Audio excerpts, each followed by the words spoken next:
नमस्ते। आज की इस दिलचस्प चर्चा में आपका स्वागत है।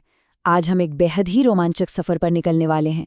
हमारी धरती कितनी विविध और खूबसूरत है और भूमध्य रेखा यानी इक्वेटर से लेकर बर्फीले ध्रुवों यानी पोल्स तक इसकी प्राकृतिक सुंदरता कैसे बदलती है, इसका आज हम मिलकर अध्ययन करेंगे।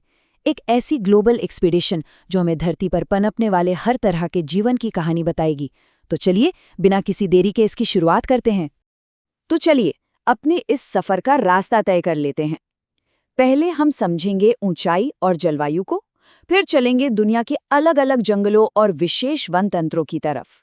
इसके बाद घास के मैदान, रेगिस्तान और बर्फीले टुंड्रा की सैर करेंगे और अंत में देखेंगे कि इन सब पर मानव का आखिर क्या प्रभाव पड़ रहा है। भाग 1 ऊंचाई, जलवायु और वनस्पति यानी प्रकृति के अपने नियम। अच्छा, एक बात बताइए, कभी पहाड़ों पर गए? जैसे मनाली से रोहतांग पास का ही रास्ता ले लीजिए। जैसे जैसे हम ऊंचाई पर जाते हैं ना, आसपास का नज़ारा बड़ी तेजी से बदलता है। जमीन के करीब जो साल और टीक के घने जंगल होते हैं वो अचानक गायब हो जाते हैं। उनकी जगह ले लेते हैं लंबे नोखीले पत्तियों वाले पेड़। और ध्यान दीजिए, उन्हीं पेड़ों पर खिलते हैं बेहद सुंदर चमकीले गुलाबी रोडोडेंड्रॉन के फूल। ये सीधा सीधा दिखाता है कि ऊंचाई बढ़ने के साथ तापमान कैसे गिरता है और पेड़ पौधे खुद को उसके हिसाब से कैसे पूरी तरह ढाल लेते हैं। अब सवाल उठता है कि ये सब आखिर होता कैसे है। इसका जवाब छुपा है प्राकृतिक वनस्पति यानी नेचुरल वेजिटेशन की परिभाषा में। असल में किसी भी जगह पर कौन से पेड़ पौधे उगेंगे ये 4 चीजों पर निर्भर करता है: तापमान, नमी, जमीन की ढलान और मिट्टी की मोटाई। मतलब प्रकृति का हर एक पत्ता पूरी तरह से अपने आसपास के माहौल के हवाले होता है। जैसा माहौल मिलेगा वैसी ही वनस्पति आकार लेगी। है ना दिलचस्प? तो अगर हम धरती की सारी वनस्पतियों को बांटना चाहें तो उन्हें आसानी से 3 श्रेणियों में रख सकते हैं। पहला, जंगल। ये वहां उगते हैं जहां तापमान और बारिश दोनों भरपूर होते हैं। दूसरा, घास के मैदान या ग्रासलैंड्स, जो मध्यम बारिश वाले इलाकों में पनपते हैं। और तीसरा, झाड़ियां या श्रब्स, जो उन सूखे और कांटीले इलाकों में मिलती हैं जहां पानी की बेहद कमी होती है। ये नियम बिल्कुल सटीक और सरल है। भाग 2, दुनिया के विविध जंगल, सदाबहार और पर्णपाती वन।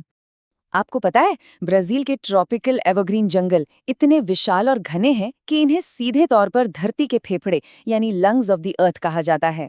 सोचिए, वहां पेड़ इतने पास पास होते हैं कि उनकी छतरियां आपस में गुथ जाती हैं।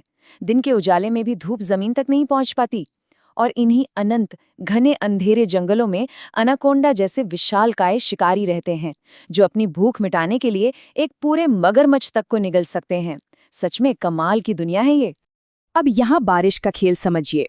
एवरग्रीन जंगलों में साल भर भारी बारिश होती है, पानी की तो कोई कमी होती नहीं, तो वहाँ पेड़ कभी एक साथ अपनी पत्तियां नहीं गिराते और पूरा साल हरे भरे रहते हैं। पर दूसरी तरफ आते हैं डेसिडुअस जंगल, जो मानसून की बारिश पर निर्भर होते हैं। तो जब सूखा मौसम आता है ना, तो अंदर का पानी बचाने के लिए ये पेड़ एक साथ अपनी पत्तियां गिरा देते हैं। ये नेचर की खुद को बचाने की एक ऐसी बेहतरीन टेक्निक है जो हर साल काम आती है। इन ट्रॉपिकल डिसिडुअस जंगलों की बात ही अलग है। यहाँ साल, टीक और नीम जैसे कीमती लकड़ी वाले पेड़ तो मिलते ही हैं, पर इनके बीच जीवों की एक बहुत ही शानदार दुनिया बसती है। कभी ध्यान से देखिए, इन जंगलों में शक्तिशाली बाघ और पेड़ों पर उछलते कूदते सुनहरे लंगूर आमतौर पर मिल जाएंगे। इनके अलावा हाथी और शेर जैसे ताकतवर जानवर भी इन्हीं मॉनसून जंगलों के सबसे पुराने और अहम निवासी हैं। भाग 3, विशेष वन तंत्र, शीतोष्ण और भूमध्य सागरीय जंगल। अब यहाँ ध्यान दीजिएगा क्योंकि ये बड़ा मजेदार है। मेडिटेरेनियन यानी भूमध्य सागरीय क्षेत्रों को ऑर्चर्ड्स ऑफ द वर्ल्ड यानी दुनिया के बाग कहा जाता है। पर क्यों? इसका राज इन पेड़ों की बनावट में है। यहाँ के पेड़ों की छाल बहुत मोटी होती है और उनकी पत्तियों पर ना एक मोम जैसी परत चढ़ी होती है। बस इस एक विशिष्टता की वजह से ये पेड़ गर्म और सूखी गर्मियों में भी बिना पानी खोए जिंदा रह जाते हैं। और यही सबसे बड़ी वजह है कि इन इलाकों में संतरे, नींबू और अंगूर जैसे खट्टे और रसीले फलों की बेहद शानदार खेती होती है। चलिए थोड़ा और आगे और ऊपर की लैटिट्यूड की तरफ चलते हैं, जहां हमें मिलते हैं टेम्परेट डिसिडुअस फॉरेस्ट्स।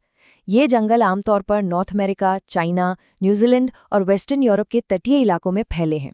यहाँ भी मौसम सूखा होने पर पत्तियां झड़ जाती हैं, लेकिन इन्हीं पेड़ों के बीच एक बेहद खूबसूरत और रंगीन पक्षियों का संसार छिपा होता है। फेजेंट और मोनाल जैसे अनोखे पक्षी यहीं पाए जाते हैं। इनकी सुंदरता वाकई देखने लायक होती है।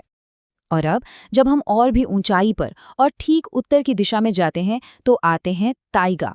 रशियन भाषा में इसका मतलब होता है शुद्ध या अछूता। ये बेहद घने, लंबे और नोकीली पत्तियों वाले कॉनिफरस जंगल होते हैं जो अक्सर बर्फ से ढके रहते हैं। चिर, पाइन, सीडर ये सब यहाँ के आम पेड़ हैं। एक और ज़रूरी बात, इन पेड़ों की लकड़ी भले ही नरम होती है, लेकिन हमारी रोज़मर्रा की ज़िंदगी में इनका बहुत बड़ा योगदान है। अखबार का कागज़, मैच बॉक्स और पैकिंग बॉक्सेस ये सब इन्हीं नरम लकड़ियों से बनाए जाते हैं। भाग 4, दुनिया के घास के मैदान और रेगिस्तान, विशाल खुली जगहें।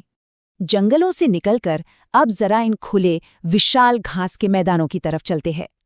आपको जानकर हैरानी होगी कि दुनिया के अलग अलग हिस्सों में इन्हें अलग अलग नामों से पुकारा जाता है। महाद्वीपों के बीच में मिलने वाले टेम्परेट मैदानों की घास छोटी जरूर होती है, पर बेहद पौष्टिक होती है। इन्हें नॉर्थ अमेरिका में प्रेरी और अर्जेंटीना में पाम्पास कहते हैं।